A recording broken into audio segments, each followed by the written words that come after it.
चलिए, तो अपने लोग देखे थे प्रीवियस लेक्चर में ये सब देखे थे, सब कुछ बोर्ड पे लिखा हुआ है, देख सकते हैं। तो C equivalent equals to epsilon naught A by T1 by K1 plus T2 by K2 देखे थे पिछले लेक्चर में। ये इसको थोड़ा सा और एक्सप्लेन कर देते हैं यदि। चलिए देखिए, इस फार्मूला के लिए थोड़ा सा पिछला रिवीजन करते हैं। इस फार्मूला के लिए क्या था, T1 पार्ट में K1 डाइलेक्ट्रिक था, मान लेते हैं अब T2 पार्ट में K2 डाइलेक्ट्रिक है, और इधर जो है T3 पार्ट में K3 है। तो क्या करेंगे, epsilon naught A divided by T1 by K1 plus T2 by K2 plus T3 by K3, यही हो जाएगा, यही हो जाएगा। चलिए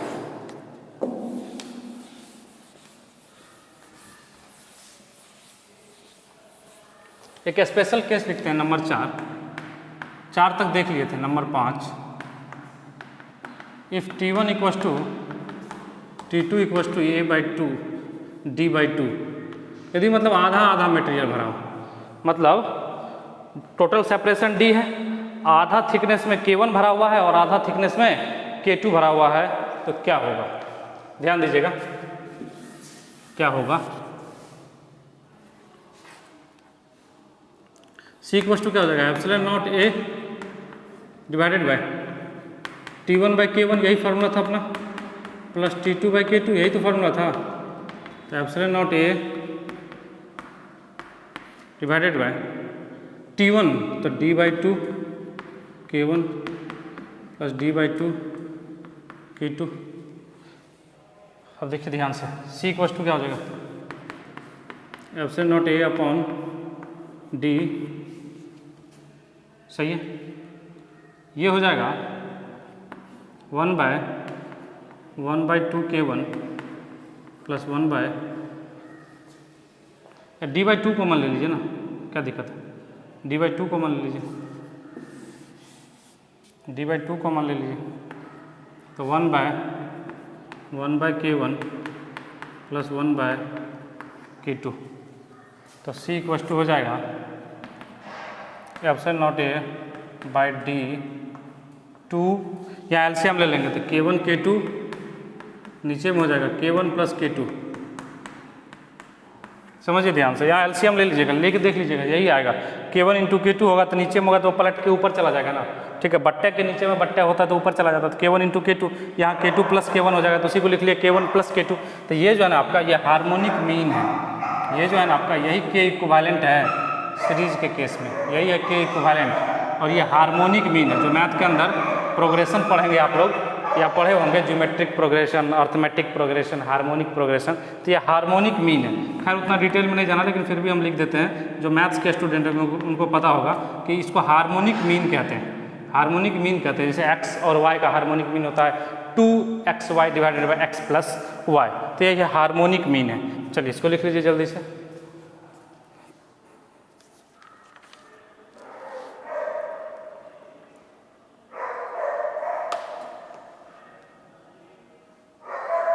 इसको लिख लीजिए, इसको लिख लीजिए, लिख लिए। चलिए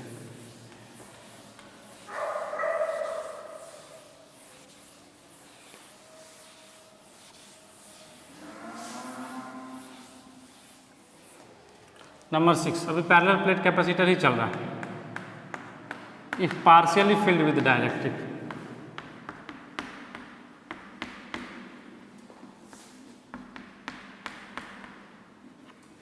इफ पार्शियली फिल्ड विद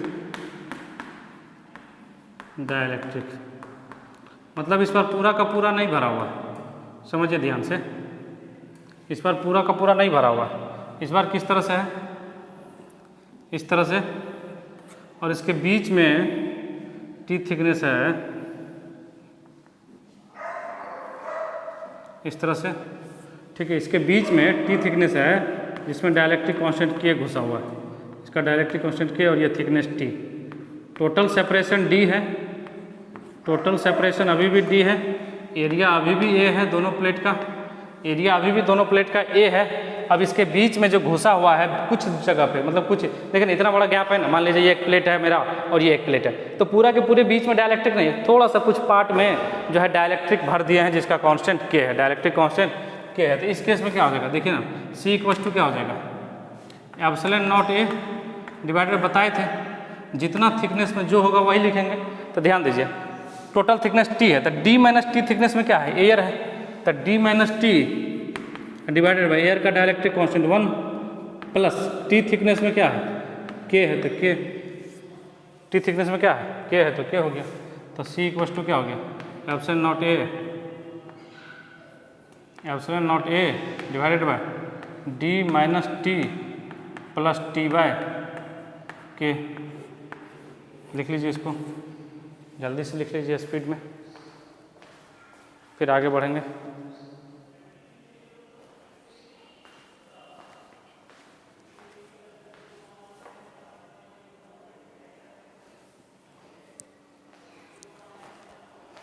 जल्दी से लिख लीजिए, लिख लिया, चलिए।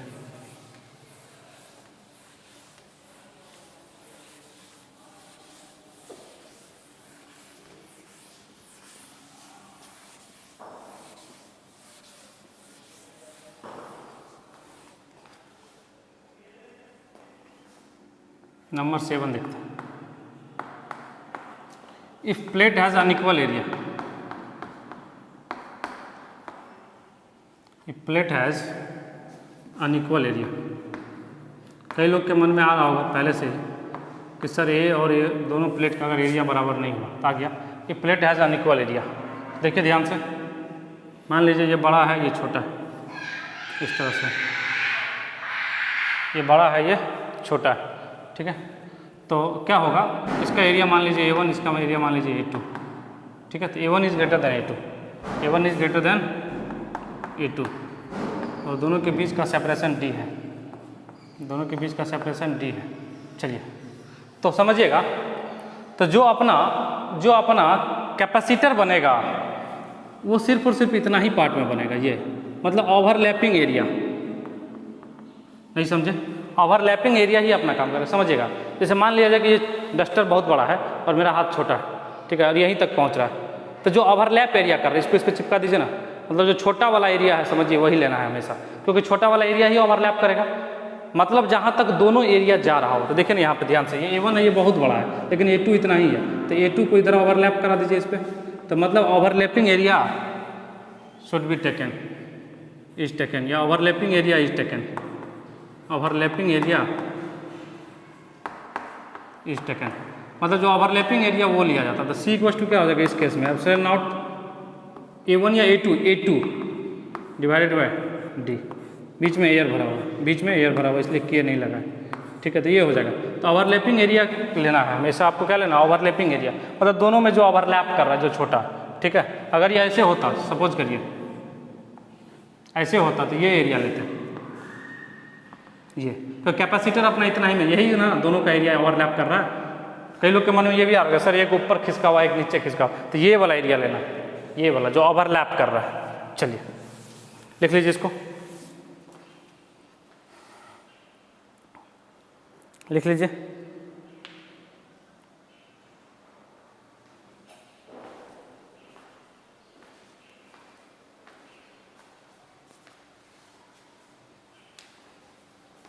Number 8,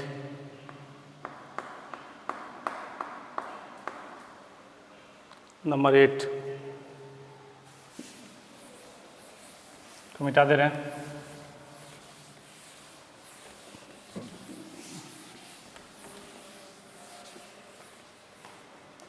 If both plates are short circuited, if both plates are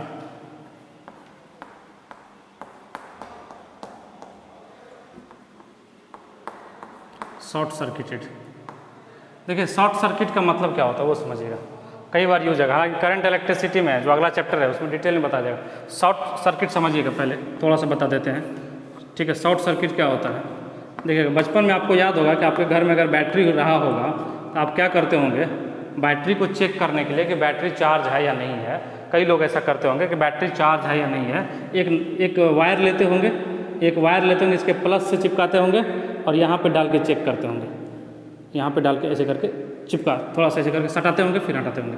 तो जैसे भी यहाँ पे सटाए तो तेज़ी से स्पार्क करता था, एक बहुत लाइटिंग होता था, एक तेज़ी से स्पार्क होता था। तो जितना तेज स्पार्क आप समझ जाते थे कि मेरा बैटरी जो है चार्ज है, अगर स्पार्क नहीं हुआ तो मतलब चार्ज नहीं। तो यही है शॉर्ट सर्किट। शॉर्ट सर्किट का मतलब होता है कि हम प्लस और माइनस को एक कर दिए बिना कोई रेसिस्टेंस लगाए हुए, मतलब प्लस और माइनस टर्मिनल को हम क्या कि एक ही वायर से जोड़ दिए, बीच में कोई रेसिस्टेंस नहीं है। तो जब R 0 है तो करंट क्या हो जाएगा, टेंडिंग टू इन्फिनिटी, करंट क्या हो जाएगा, टेंडिंग टू इन्फिनिटी हो जाएगा ना, जब R टेंडिंग टू 0 हो गया।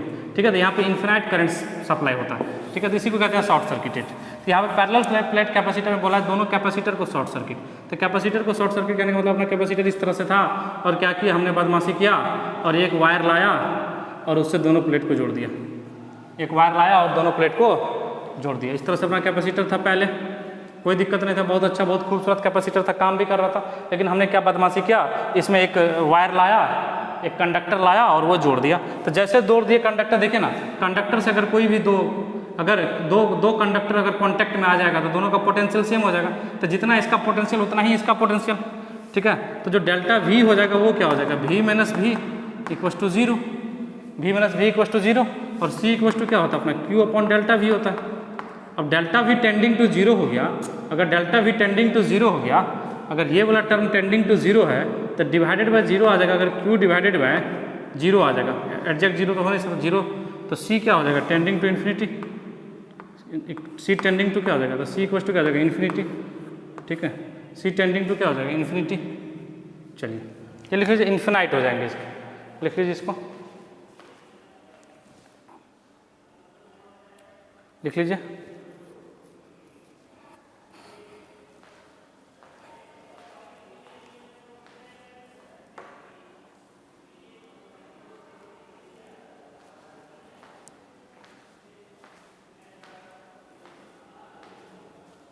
लिख लिए, चलिए नंबर 9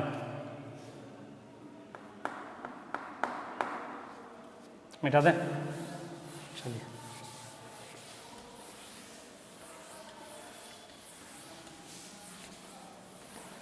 नंबर 9 लिखेंगे, force between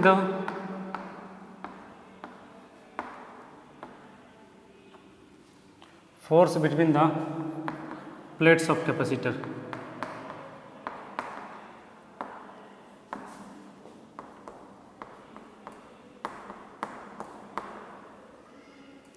force between the plates of capacitor, समझिएगा। अपना पैरेलल प्लेट कैपेसिटर चल रहा है, मान लीजिए ये दो पैरेलल प्लेट, ये पैरेलल प्लेट कैपेसिटर है, इसके दोनों प्लेट दिख रहे हैं आपको।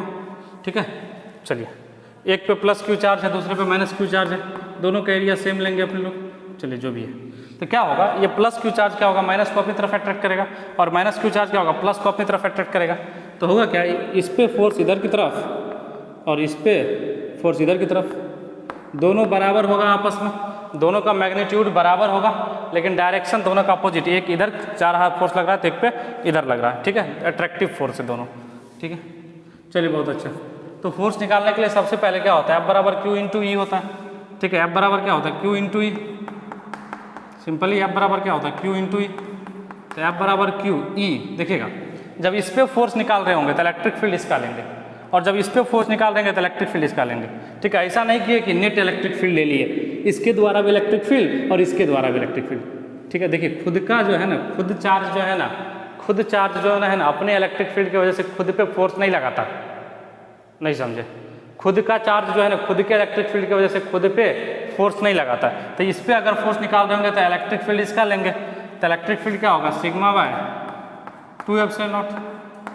कई लोग के मन में आ रहा है सर नेट इलेक्ट्रिक फील्ड ले लीजिए, जो कैपेसिटेंस निकालते वक्त लिए थे सिग्मा बाय एप्सिलॉन नॉट, दोनों का ऐड करके। अरे दोनों का ऐड करके नहीं होगा, इस पे जो फोर्स लगेगा सिर्फ और सिर्फ इसके इलेक्ट्रिक फील्ड की वजह से लगेगा, और इस पे जो है इसके इलेक्ट्रिक फील्ड की वजह से लगेगा, इसलिए सिग्मा बाय 2 एप्सिलॉन नॉट। चलिए Q सिग्मा क्या हो जाएगा, Q बाई ए, तो Q by A 2 epsilon not, multiply कर दीजिए आराम से। तो F इक्वस टू क्या हो गया, Q स्क्वायर, इधर लिख लेते हैं ना, क्या दिक्कत है, F equals to Q square divided by, देखिए ना 2 एप्सिलॉन नॉट ए, देखना क्या है इसमें 2 epsilon naught A, 2 epsilon naught A. चलिए लिख लीजिए, इसको लिख लीजिए, force between the plates of the capacitor, एक दूसरे पे जो फोर्स लगाएगा q square by 2 epsilon naught A, बीच में एयर या वैक्यूम है, बीच में एयर या वैक्यूम है, लिख लिया।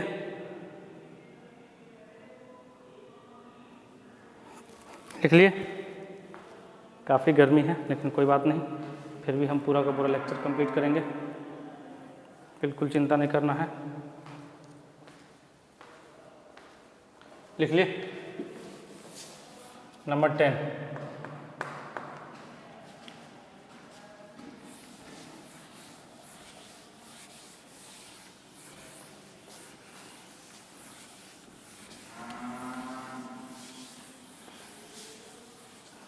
नंबर 10 लिखेंगे potential energy stored in the capacitor.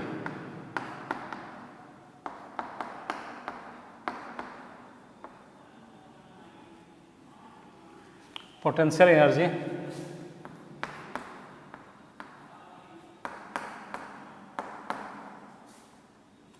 stored in the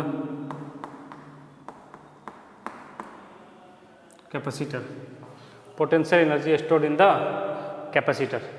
ध्यान दीजिएगा, हालांकि ये पहले भी निकाल चुके हैं आप लोग, याद करिए कंडक्टर के केस में, जब कंडक्टर को एज ए कैपेसिटर ट्रीट किए थे, कितना चार्ज स्टोर कर सकता है, तो क्यू स्क्वायर बाई 2c आया था, तो बिल्कुल वही फार्मूला आएगा, या 1/2cv² या क्यू भी अपॉन 2, यही तो आया था, तो यहाँ भी यही रहेगा, यहाँ भी यही रहेगा। ये मान लिया जाए पैरेलल प्लेट कैपेसिटर है, एक पे प्लस क्यू चार्ज है, दूसरे पे माइनस क्यू चार्ज है, इसका कैपेसिटेंस C मान लिए हैं और पोटेंशियल V मान लिए हैं, तो ठीक है, तो क्यू स्क्वायर बाई 2c लिख सकते हैं, या हाफ CV² लिख सकते हैं, या क्यू भी बाय। अच्छा, कई लोग के मन में ये भी आ सकता है, सर इस पर प्लस क्यू, इस पर माइनस क्यू क्यों लेते हैं, इस पर कुछ दूसरा लीजिए ना। अरे ये इंड्यूस्ड चार्ज है ना, आप कल याद करिए ना कैसे करके कैपेसिटर बनाए थे, उसको याद करिएगा तो आपको याद आएगा, नहीं जितना इस पर चार्ज था, ये तो न्यूट्रल था शुरू में, इसको ग्राउंडिंग किए थे, अर्थिंग किए थे, तो इस पर प्लस क्यू चार्ज आया था, इस पर माइनस क्यू डेवलप हुआ था, ये इंड्यूस चार्ज, इसलिए इस पर प्लस क्यू होगा तो इस पर माइनस क्यू ही होगा, उसको चेंज मत कर दीजिएगा। तो U = Q square by 2c, half CV² या क्यू भी बाय 2। चलिए इसको लिख लीजिए, जल्दी से लिख लीजिए, काफ़ी गर्मी है, लिख लिए। चलिए अच्छा, इसी के नीचे देख लेते हैं work done by the battery क्या हो जाएगा।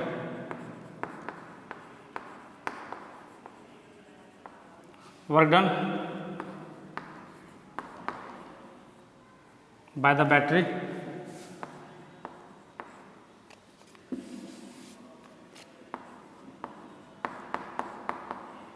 Work done by the battery मतलब जो सोर्स है अपना, to charge the capacitor,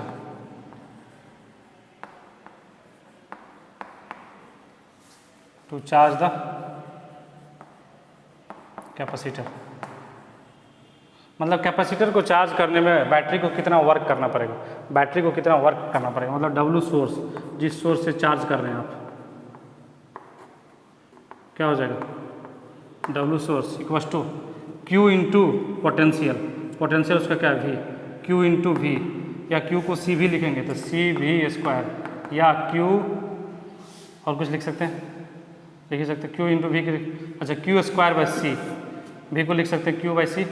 Q छोटा क्यों ले रहे हैं, जब ऊपर बड़ा लिए हैं तो यहाँ भी बड़ा लीजिए, तो Q भी CV² या Q स्क्वायर बाय C, ये हो जाएगा वर्क डन बाय द। देखिए work done by the battery क्या होता है, कितना पोटेंशियल पे पहुँचाना था Q चार्ज को, V पोटेंशियल पे, कितना पोटेंशियल पे पहुँचाना था Q चार्ज को, V पोटेंशियल पे, तो Q चार्ज को V पोटेंशियल पे पहुँचा तो W बराबर कल ही पढ़ चुके हैं, पहले ही पढ़ चुके हैं, Q इंटू वहाँ का पोटेंशियल होता है तो Q इंटू V हो जाएगा, पोटेंशियल V है तो work done by the battery क्या हो गया, Q इंटू V। चलिए लिख लीजिए, लिख लीजिए आराम से, कोई दिक्कत नहीं है।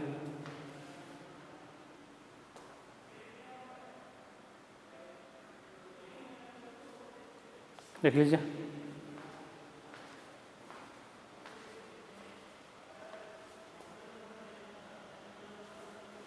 लिख लिए।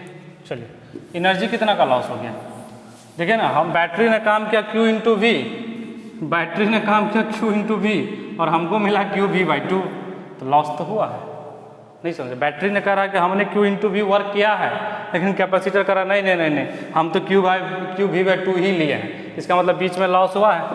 तो कितना का लॉस हो गया, एनर्जी लॉस कितना का हो गया। हम कह रहे हैं कि आपको 100 रुपया दिए हैं, आप कह रहे हैं नहीं हम तो 50 रुपया लिए सर आपसे, मतलब कहीं ना कहीं गड़बड़ है। मतलब एनर्जी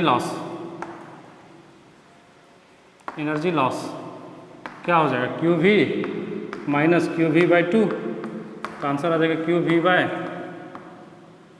2। तो आंसर क्या आ जाएगा, क्यू वी बाय 2, सही है। Energy loss Q V minus Q V by 2 equal to Q V by 2। चलिए बहुत अच्छा। अच्छा डब्लू सोर्स बाय एनर्जी निकाल लेते हैं। W source by energy W source क्या था, क्यू वी, ये क्या था क्यू वी बाई 2, तो आंसर क्या आएगा 2। मतलब 50% का एफिशिएंसी लॉस है, 50% का एफिशिएंसी लॉस। हम जितना भेज रहे हैं उसका 50% ही एक्सेप्ट किया जा रहा है। चलिए लिख लीजिए, हम जितना भेज रहे हैं उसका 50% ही एक्सेप्ट किया जा रहा है।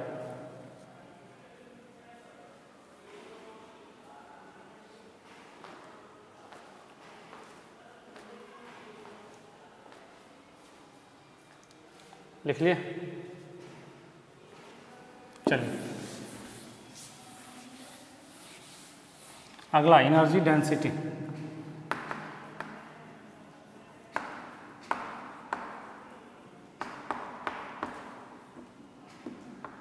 एनर्जी डेंसिटी समझिएगा, एनर्जी डेंसिटी। अब डेंसिटी कई तरह के होते हैं, आप लोग पढ़े linear charge density, surface charge density, लेकिन जनरली जो डेंसिटी यूज होता है वो वॉल्यूम के रिस्पेक्ट होता है। तो एनर्जी डेंसिटी भी मेरा हो जाएगा energy stored in the capacitor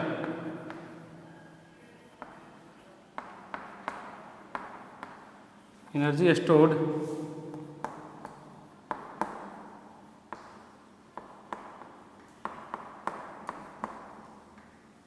in the capacitor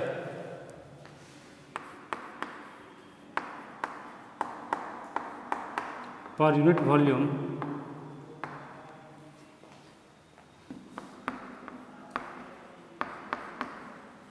is called energy density.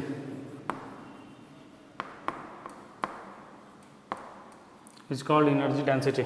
Energy stored in the capacitor per unit volume is called energy density. चलिए इसको लिख लीजिए, फिर इसका फार्मूला ड्राइव करेंगे। इसको लिख लीजिए, फिर इसका फार्मूला ड्राइव करेंगे।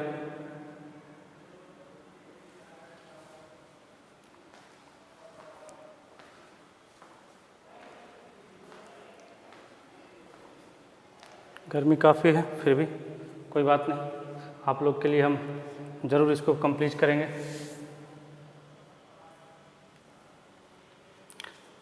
चलिए मिटा दें। चलिए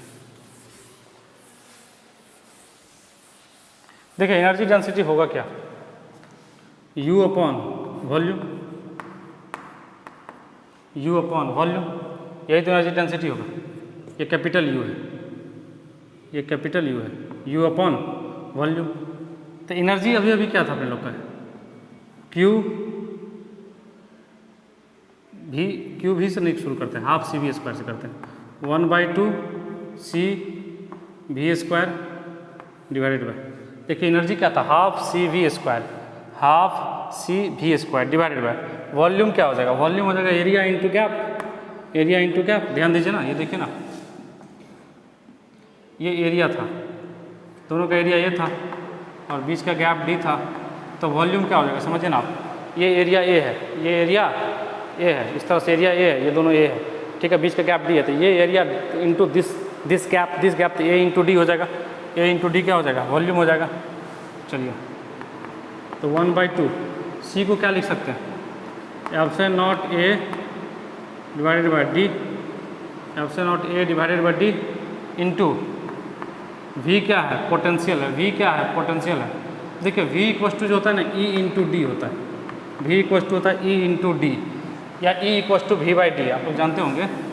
ई इक्वल टू क्या होता है, वी बाई डी, तो वी इक्वल टू क्या हो जाएगा, ई इंटू डी। तो यहाँ पे वी की जगह क्या लिख सकते हैं, यहाँ पे वी की जगह क्या लिख सकते हैं, ई इंटू डी का square divided by A into D, ठीक है। चलिए divided by A into D, divided by A into D. चलिए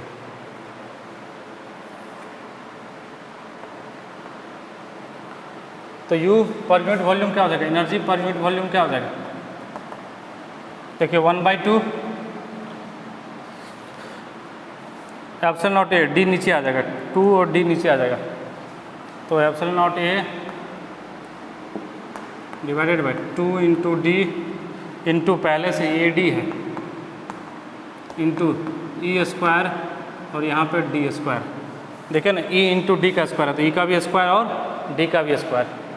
चलो ध्यान दीजिए, दिख रहा है ना सभी लोगों को वहाँ से, हाँ दिख रहा होगा। डी स्क्वायर, डी से डी कैंसिल, ए से ए कैंसिल, तो यू पर यूनिट वॉल्यूम क्या हो गया, एप्सिलॉन नॉट या 1/2 epsilon not E square, 1/2 epsilon not E square, 1/2 epsilon not E square. सही है। चलिए लिख लीजिए, डी कट गया, ये डी कट गया, ये डी इस डी स्क्वायर से कट गया। चलिए इसको लिख लीजिए, इसको लिख लीजिए,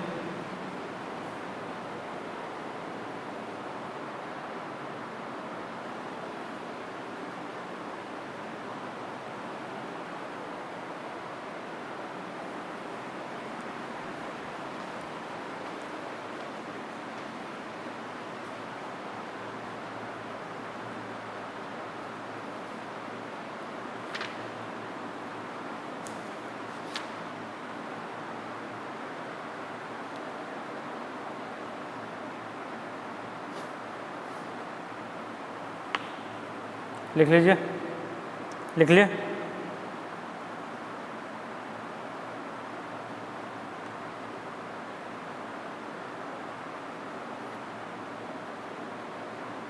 लिख लिए। चलिए एक क्वेश्चन करके देखते हैं। पैरेलल प्लेट कैपेसिटर खत्म हो गया, पैरेलल प्लेट कैपेसिटर खत्म हो गया, पैरेलल प्लेट कैपेसिटर खत्म हो गया। इसके बाद स्फेरिकल शुरू एक क्वेश्चन कर लेते हैं। और पैरेलल प्लेट कैपेसिटर, और parallel plate capacitor has capacitance 10, has capacitance 10 microfarad when air is filled, when air is filled। जब एयर है, दोनों के प्लेट के बीच में जब एयर है तो कैपेसिटेंस 10 माइक्रोफैराड है। If area A/2 is filled with dielectric, if area A/2 मतलब आधा area, if the half area, if the half area is filled with dielectric,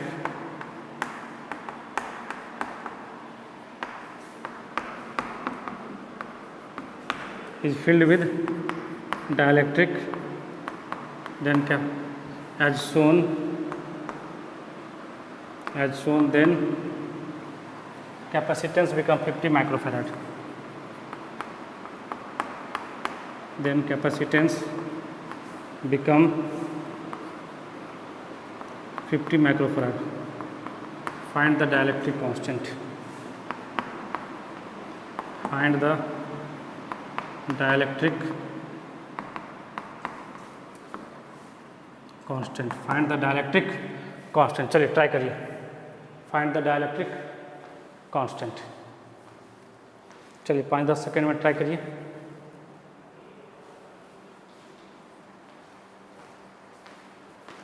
पाँच 10 सेकेंड में ट्राई करिए। मिटा दे इधर, क्वेश्चन मिटा दें। चलिए अच्छा, as shown in the figure भी तो था, फिगर तो हमने बनाया ही नहीं। ये ऐसे आधा एरिया जो है इसका, तो बाद में डायलेक्ट्रिक से भरा गया। शुरुआत में जब नहीं भरा गया था, मान लीजिए इसका एरिया ये है, इसका एरिया ये है, बीच का सेपरेशन डी है, ये बीच का सेपरेशन, ठीक है।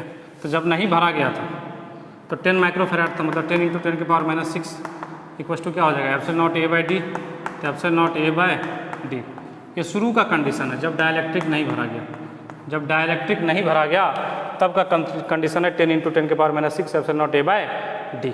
अब क्या किया गया, अब ये हो गया 50, तो 50 इंटू 10⁻⁻6 इक्वस टू कितना हो जाएगा, आधा में डायलैक्ट्रिक भर दिया तो एप्सिलॉन नॉट, आधा एरिया में क्या भर दिया, डायलैक्ट्रिक भर दिया, तो एप्सिलॉन नॉट ये क्या हो जाएगा, पैरेलल हो जाएगा। इसको अगर सीधा कर लेंगे तो ध्यान दीजिए ना,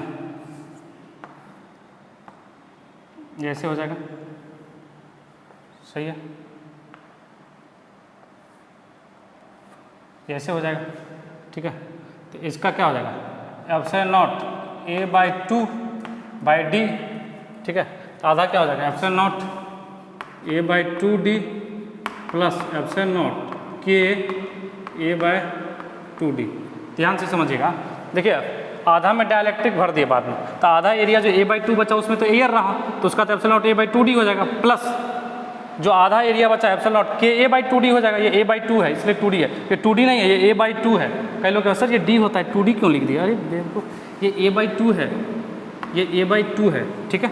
चलिए बहुत अच्छा, बहुत बढ़िया।